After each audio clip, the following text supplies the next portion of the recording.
fine line to be walked in horror comics, I think, especially when they're released under a creator-owned imprint.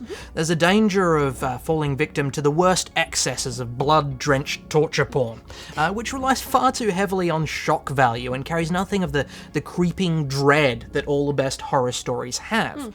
So I'll admit to being a little bit wary when I first started reading Severed.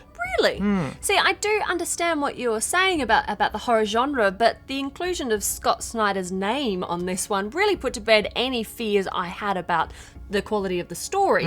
And within the first kind of few pages of Attila Fataki's work, I was at least very confident that it was going to look very, very good. Yes, I know what you mean.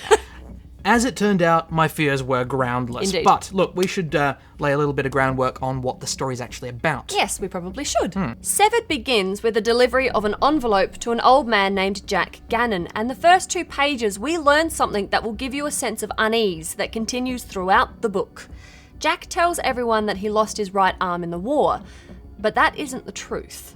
And with a title like Severed, you're already beginning to draw your own conclusions. Yeah, it's actually a pretty masterful plot device when it comes right down to it, because then we jump back in time to Jack's childhood, when he runs away from home on the search for his birth father. Throughout this book, you're filled with this sense of dread about what's going to happen and how it's going to happen. Yeah, it's exactly what you were saying about good horror stories. Yeah. You become so invested in this young man's adventure. His time riding the rails, the relationship he develops with Sam, you almost forget the horror that's lurking on the horizon. And that's when Scott Snyder and Scott Tuft drop in their truly terrifying villain. I mean, this guy reminds me a lot of, if any of you were Buffy fans as I was in the day, there was a character called Der Kinderstadt, who was a monster that preyed on sick children in the hospital. This one kind of reminded me of that, but with a laid-over charisma and intelligence that just made him truly malevolent. And he looks so unutterably evil. Futaki's artwork goes a long way towards establishing this book's horror cred.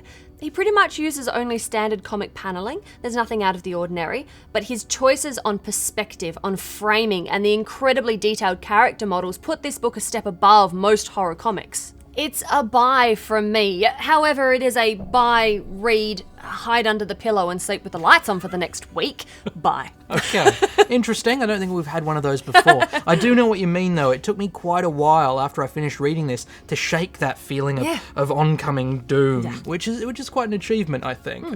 Scott Snyder and Scott Tuft really have created quite an impressive piece of period horror fiction, and I recommend it very highly to anyone who has even a passing interest in the horror genre. This is definitely a buy.